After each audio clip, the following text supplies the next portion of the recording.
Hola a todos, bienvenidos a este nuevo episodio del podcast Sin Miedo ¿Qué harías? Hoy estoy con un ser humano excepcional.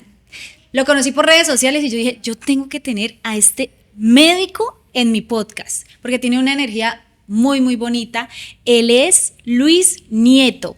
¿Cómo estás? ¿Qué tal esa introducción que le di? Increíble, la verdad es muy bonito, un privilegio para mí poder estar aquí acompañándote. He visto diferentes capítulos del podcast y me parece increíble lo que estás haciendo.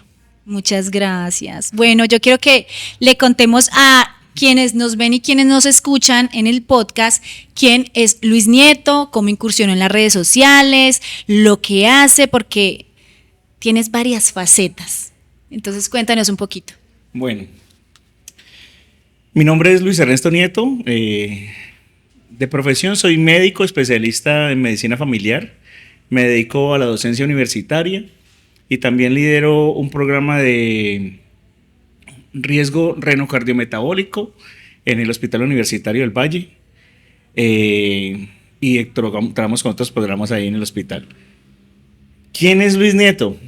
Una persona alegre, sensible, honesta, enamorado de la vida, del amor, sobre todo de la música. Amo en clave de sol. Entonces, ese es Luis Nieto. Las redes sociales, esto es una historia. Esto es una historia porque estamos en pandemia, 2019, 2020. 11 de la noche estamos reunidos, mi hermano, un cuñado. Entonces estamos hablando, que acetaminofén, ¿por qué no iniciamos con el acetaminofén? Háblame del acetaminofén y yo le dije, pero es que todo el mundo utiliza acetaminofén para un poco de cosas y a veces no es indicación. O se toma más de la dosis que tiene que tomarse. Y le dije, ¿por qué no hablas de eso en redes sociales? Todo el mundo está hablando en redes sociales. Y yo le dije, ¿verdad, no? Deberíamos de hablar en redes sociales de acetaminofén. Y entonces dije, no, pues hagamos un live, un en vivo, un directo. Y le dije, listo. Pero vení, ¿cómo llamar la cuenta? ¿Cómo se va a llamar la cuenta? ¿Qué? Entonces mi hermano me dice, no, es que la gente no sabe de redes sociales definitivamente, ni sabe de medicamentos. Y yo le dije, sí, son un poco de moguls. Moguls. El contexto. Los moguls en las películas de Harry Potter hace referencia a las personas que no tienen poderes mágicos.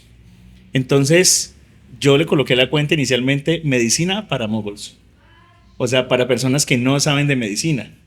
Entonces ahí nace la cuenta del Dr. Mogul, de medicina para moguls. Hago el live, el directo al otro día, 4 de la tarde, convoqué, hice un pausito. No tenía ni idea cómo se hacía nada de esto, nada. Ese día se conectaron cerca de 70, 80 personas. Y yo dije, uy, ¿y esto qué fue? Te sorprendí. Sí, claro. Yo dije, bueno, vamos a darle.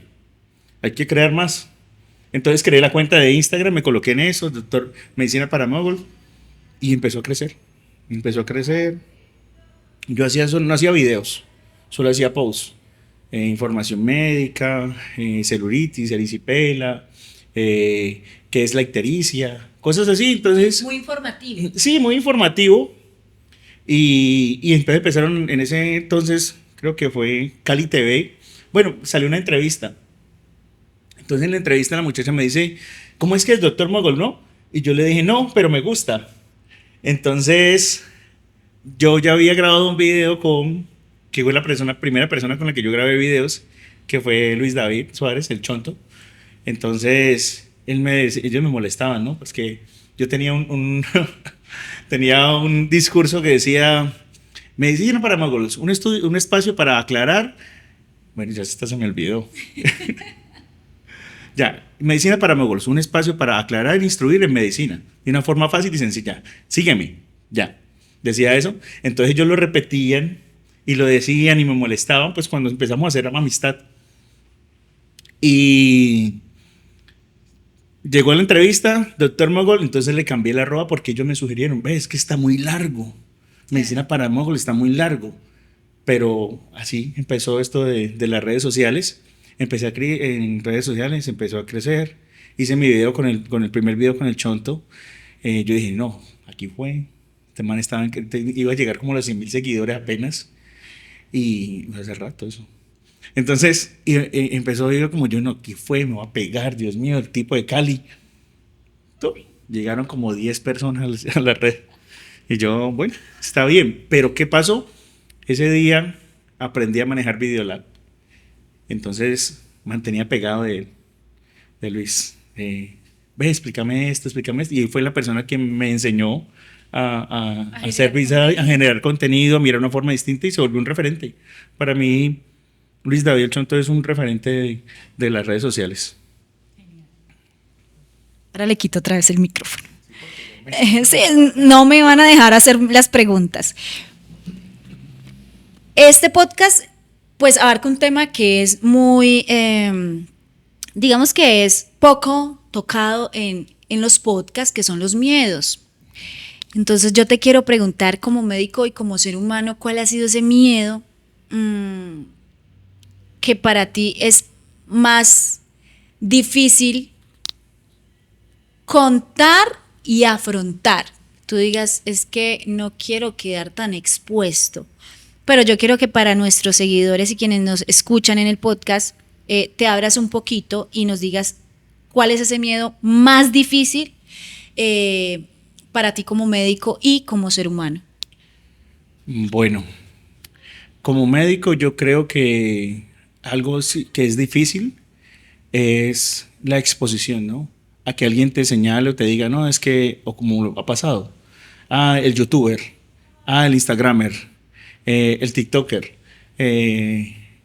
Entonces... A perder credibilidad. Credibilidad, entonces no. Y la otra cosa es que yo encontré una forma que es dentro de mi personalidad.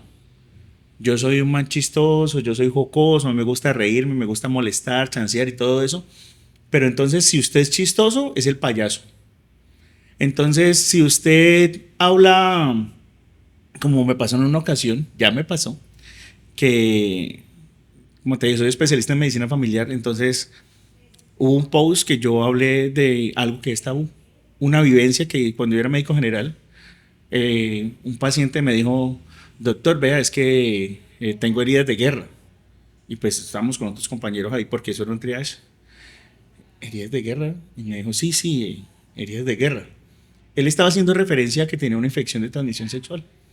Entonces, la gente tiene mucho tapujo a decir que tiene enfermedades, y sobre todo si son de transmisión sexual. Entonces, yo llevé eso como al cine, por decirlo de alguna forma, y entonces eso lo tomaron como mal o como que... ¿Lo recreaste? Sí, yo lo recreé y pues le coloqué mis cosas. En ese tiempo estaba sonando petróleo, entonces mete la mano, saca y huele, mete la mano. Entonces eso puede cambiar, parece gracioso, pero eso le puede dar confianza al paciente, como me pasó también en ese momento.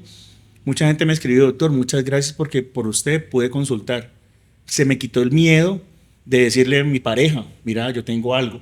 Y los tapujos, los tabúes en enfermedades de transmisión sexual son un miedo, y entonces me daba mucho miedo eso, el rechazo, como que te tiraran, como que te llevaran, como que sí, pero como que no, y eso fue algo que me dio mucho miedo. Cuando pasó esto yo fui y terminé de psiquiatra, llamé a mi profesor de psiquiatría, profe, pasa esto, y me dijo, hermano, no te preocupes, que eso es normal, vos sos una persona bien, vos estás haciendo bien, estás haciendo las cosas muy bien, estás trabajando, vos no haces contenido pues que sea una basura, sino que estás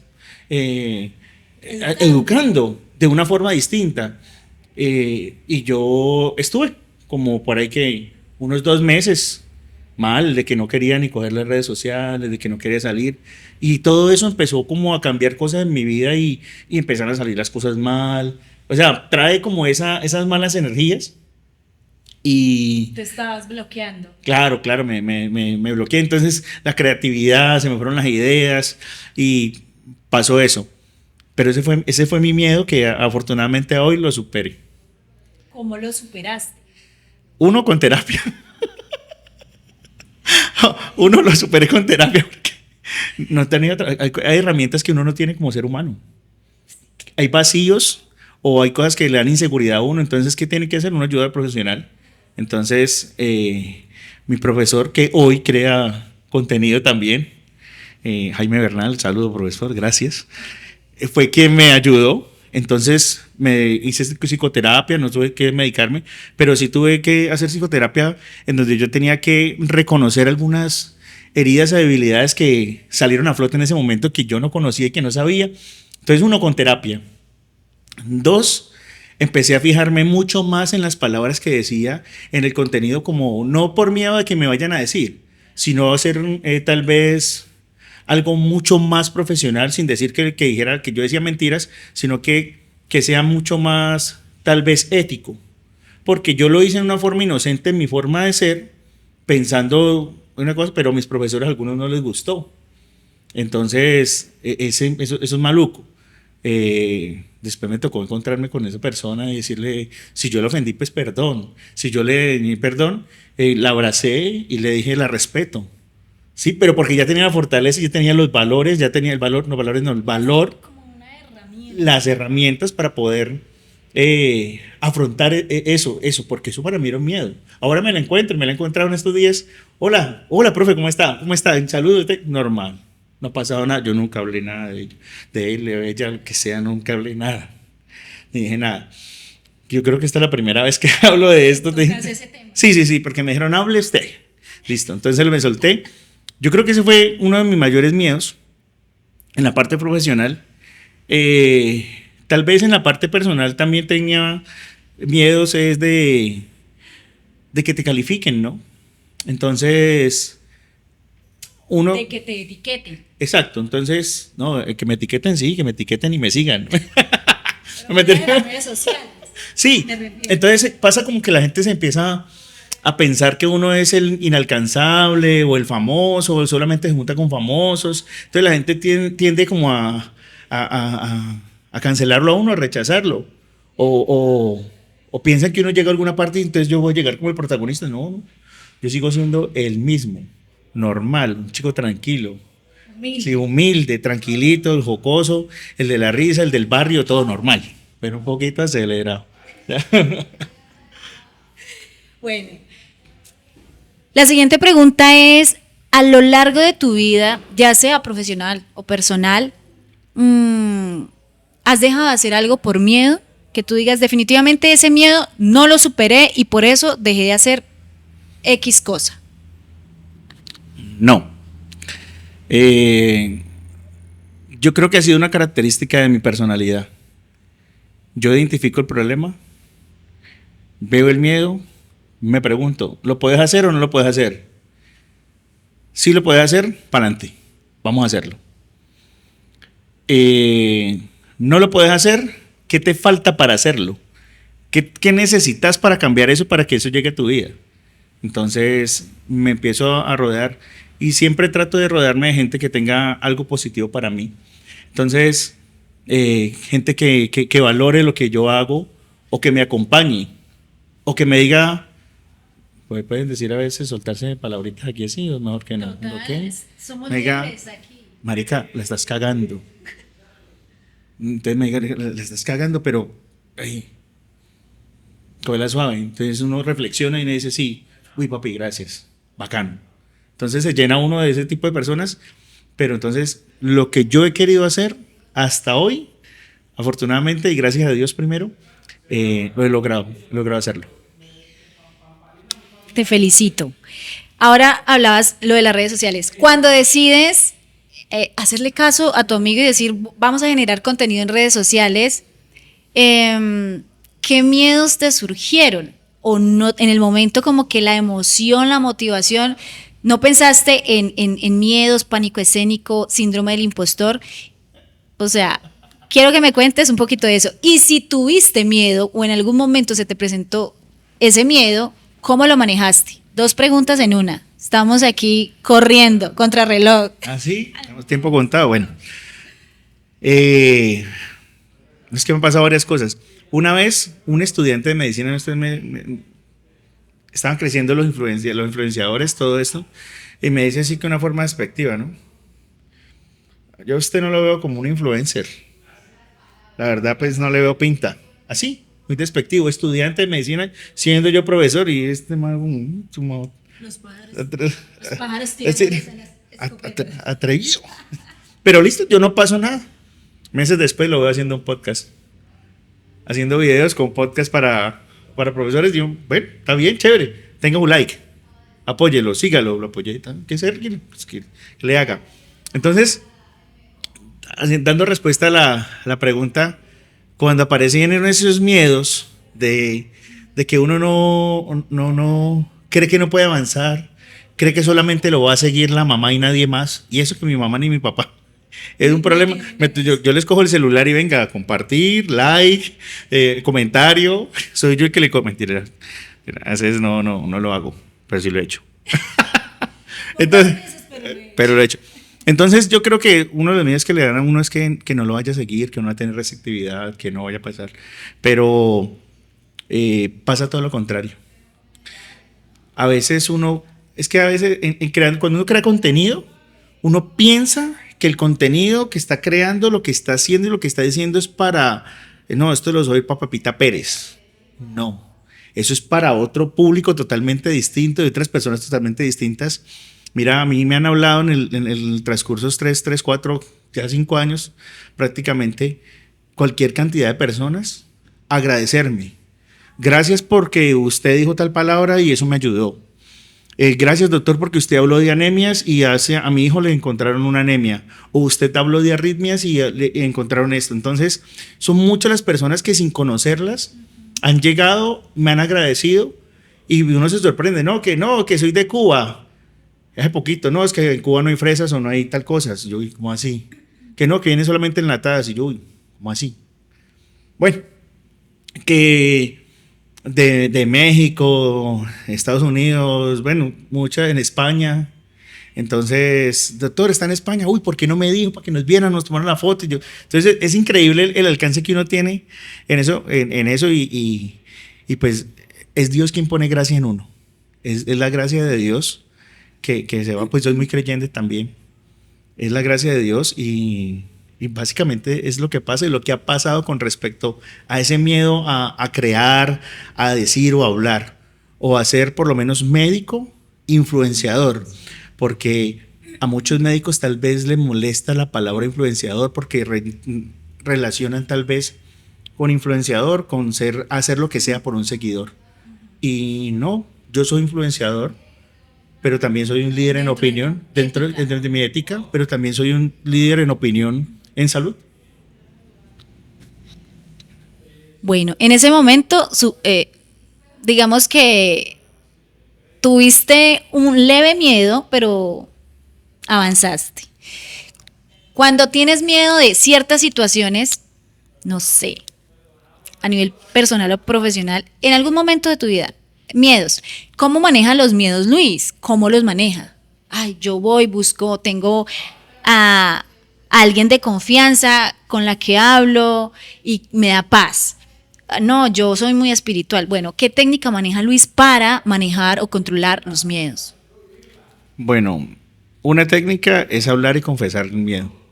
Hablar mi miedo, soltarlo y decirlo, mira, ejemplo, voy a iniciar un trabajo nuevo. Estoy asustado. Mira, pienso esto. Entonces, la persona X o Y dirá, no te preocupes, tú estás preparado, tú lo sabes, pero sin embargo uno no deja de tener miedo. Cuando me voy a subir a una tarima a tocar, miedo a fallar una nota, a que no suene, que el solo no salga, que no suene la cosa como uno quiere, pero ese tipo de miedos son necesarios, ¿sabes? Porque eso es lo que le da a usted una fuerza desde el punto de vista biológico, y me voy a meter un poquito aquí en salud, en medicina, hablando de esto, de la adrenalina. La hormona encargada del miedo es la adrenalina. ¿Por qué? Porque la adrenalina te aumenta la frecuencia cardíaca, mejora tu visión, broncodilata tus pulmones, te pone alerta para respirar, enfocas mejor, aumenta la frecuencia de los músculos para poder correr y todo. Entonces, eso te hace, que es un mecanismo también salvatorio. Entonces, lo que yo he hecho es, 1, reconocer el problema. 2, confesarlo. A Dios también siempre que voy, Dios mío, papito Dios, ayúdame. Tú sabes que tengo Sí, tú sabes, tú me conoces, soy yo otra vez, Señor. No, Señor. Entonces, eso y es lo que he hecho, básicamente. Perfecto. En este momento de tu vida, ¿tienes miedo? La próxima pregunta. Sin miedo, ¿qué harías? Uf. No le tengo miedo a tirarme de un paracaídas, pero lo quiero hacer. Sí, pero sin miedo, ¿qué haría? Yo creo que Algo que tengas en mente hace tiempo o hace poco, pero que un miedito por ahí no te lo ha dejado llevar a cabo. Yo creo que, o cosas que yo le veo más bien, le tengo miedo como a futuro, son como de pronto uno la soledad, a la vejez. Entonces yo en mis redes sociales hablo de cuidar el viejito del futuro. Y la única forma de cuidar el viejo del futuro que yo he cogido conciencia en los últimos 2, 3 años es una, hacer ejercicio. 2, tratar de alimentarme bien. Porque siendo médico, no tenía una conciencia hasta que me empezó a doler la rodilla, hasta que me empezó a molestar el cálculo renal, hasta que tengo colon irritable, hasta que me dio estreñimiento. Entonces, ese tipo de cosas son las que le hacen cambiar a uno las cosas, la visión, pero vos no las tenés en cuenta. Es algo que normalizás. Uno tiende a normalizar las cosas, entonces está ese miedo. Pero yo le tengo miedo a una vejez disfuncional, a que uno no tenga que depender de otra persona para hacer sus cosas. Y yo creo que si puedo dejar un mensaje hoy, sea cuide el viejito del futuro. ¿Cómo lo cuida? Aliméntese bien, haga ejercicio, ame, sonría, quiera, sea feliz. Ese es mi mensaje personal. Entonces, pero sí, yo creo que sería eso, Claudia. Una más. ¿En qué momento de tu vida, ya que tienes como varias facetas, como persona, como médico, como artista, porque eres artista también, en qué momento de tu vida te has sentido muy expuesto, muy vulnerable, que tú hayas dicho, Dios mío, trágame tierra? Como médico, 9 de mayo del 2008, mi primer día rural. Hospital San Juan de Dios de Cali. Yo me había graduado hace una semana, hace como unas 12, abril, mayo, sí, yo me había graduado en abril, y eso fue en un abril y cerrar de ojos. Entonces en abril me gradué y el 9 de mayo tenía turno, que no me acordé que tenía turno. Fue mi compañero que estudió conmigo, me dice, no va a venir, ok, a las 7:30 de la mañana. ¿Vos tenés turno hoy? Yo le, pero es que no, yo empezaba el rural hoy. No, si ya empezaste, aquí está en el cuadro de turnos. Uf, voy para allá. Y yo, qué miedo. ¿Y en dónde me toca? No, en la sala de observación. La sala de observación, para que entremos en contexto, es en donde están los pacientes que ingresan al hospital de urgencias, pasan a observación para definir a dónde se van a ir, si los hospitalizo, si los remito, o si tengo que hacerles algún procedimiento así de una. O sea que no están tan bien, ¿no? Están malitos. Entonces, ese día, sin exagerar, di como 5 salidas, remití 2 pacientes a UCI y uno de esos pacientes estaba infartado. Y me tocó llamar a uno de mis profesores. Profe, ¿cómo está, doctor Moreno? Buenas tardes. Vea, lo que pasa es que tengo este paciente así, yo pienso que tiene tal cosa. Y me dice, sí, sí, no, remitilo, claro, Luis, no hay problema. Yo, bueno. Entonces, mucho miedo, susto, porque es la responsabilidad de vidas, es una vida que se te puede poner por un mal diagnóstico o por una decisión en tu primer día después de haberte graduado de medicina de 6 años, que tu profesor te diga, hace tal cosa, hace lo otro. Ese día tenía que decir yo sobre la vida de una persona. Entonces eso fue un miedo terrible, profesional. Listo. ¿Y la otra era cómo? Personal. Personal. Yo creo que uno anda con miedo, hermano. Yo creo que uno anda con miedo. Yo creo que uno... Yo creo que uno anda con miedo. Voy a salir y uy, ojalá no me pase nada. Se encomienda a Dios. Ojalá no me roben. Anoche me robaron. Entonces, a miedo que las inseguridades. Pero yo creo que esto es propio del trabajo psicológico que tal vez uno no ha hecho. O de lo que uno no ha encontrado como persona, como ser humano. Que a veces o no lo identifica o simplemente no lo deja salir y lo trata de cubrir. No, es que no tengo por qué tener miedos, ¿no? Tengo miedos. Yo creo que todos los días voy a tener un miedo. Como artista. Como artista, no. No salir a tocar trompeta. Tocar trompeta es algo que se identifica mucho. Entonces, por ejemplo, el solo de Rebelión. Pirurarura, perurarura, zapapepora, pupupipupipu, sarababa, pirudirete, pep. Entonces, cuando usted lo va a ejecutar en la trompeta, eso tiene un tecnicismo que deja, entonces hay una forma, tarura papau, es la nota más aguda que uno, entonces uno lo último, como que siempre, desde empieza a hacer el solo, y cuando va a hacer esa nota, uno está pensando y que no la vaya a embarrar la nota, que no se vaya a ir, porque es que es la característica. Entonces yo creo que le da miedo a uno es eso, y salir al público. Pero una anécdota de que estés en tarima y te haya pasado algo y tú digas, Dios mío. No, claro. No como el de los memes que está tocando el matrimonio, no se lo han visto, que hay un trompetista que está tocando, es que no, sus cumpleaños. No, así no.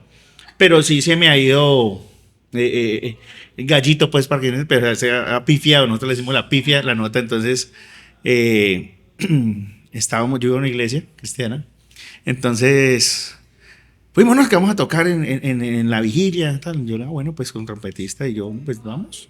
Entonces estaban las notas y todo eso, entonces el man me saca a improvisar, no, que improvise. Y yo pues improvisando, no, en ese entonces no había unas habilidades. Entonces nada, salí desafinado por todo lado. Y todavía pasa. Ya no me da tanto miedo. No es tan duro. Ya dijo, no, eso es normal en tarima. Eso son cosas que pasan en vivo. Somos no, pero hay que prepararse. Bueno. Para finalizar, quiero que nos dejes un mensaje. Ya tú decides, como artista, como médico, como Luis, pero quiero que les des un mensaje de motivación, de inspiración a todos los que nos ven y los que nos escuchan acerca de los miedos. Bueno, como médico, tener miedo es normal, ¿sí? Pero lo importante es superarlo y darse cuenta de dónde viene ese miedo. Si viene de tu interior, está en tu cabeza, te está acompañando todo el tiempo o nunca lo sueltas, es muy bueno que busques ayuda psicológica. Yo creo que todos tenemos que ir al psicólogo a buscar qué es lo que está pasando en nosotros que nos impide ejercer o tirarnos y dejar el miedo, avanzar. Como persona, una vez superado el miedo o una vez que tenga miedo, disfrútelo, porque eso te va a dar un peldaño más, te va a dar ese objetivo que tú temes, pero te va a llevar a eso. Entonces hay que disfrutarlo, hay que prepararse y que se dé. Como artista yo creo que prepararse, no hay otra cosa que enfrente más miedo y pero que se prepare con herramientas, que estudie, que haga sus cosas, sí. Y como el doctor Mogol, en redes sociales, hágalo, vaya a hacerlo. El mensaje, usted va a hablar de, no sé, de jabones, pero como usted habla de jabones, nadie más lo va a hacer, porque esa es su forma, ese es su estilo. Entonces, deje el miedo para adelante. Lo dijiste todo. De mi parte y de parte del equipo del podcast, muchas gracias. Muchas gracias por estar aquí, por este espacio, por abrirnos esa parte que todos nos guardamos muchas veces, que es hablar de los miedos. Sí, poco lo hacemos. Y yo sé que esto va a calar en la mente y en el corazón de muchas personas. Muchas gracias. A ti, a ustedes, muchas gracias. Para mí es un privilegio estar aquí y espero lo disfruten. Es con todo el corazón y toda la sinceridad sobre todo. Y la verdad, sí tenía miedo. ¿Ya se te pasó el miedo? Ah, bueno, los primeros 5 minutos. Bueno. 5 segundos, mentira. Bueno, muchas gracias, de verdad.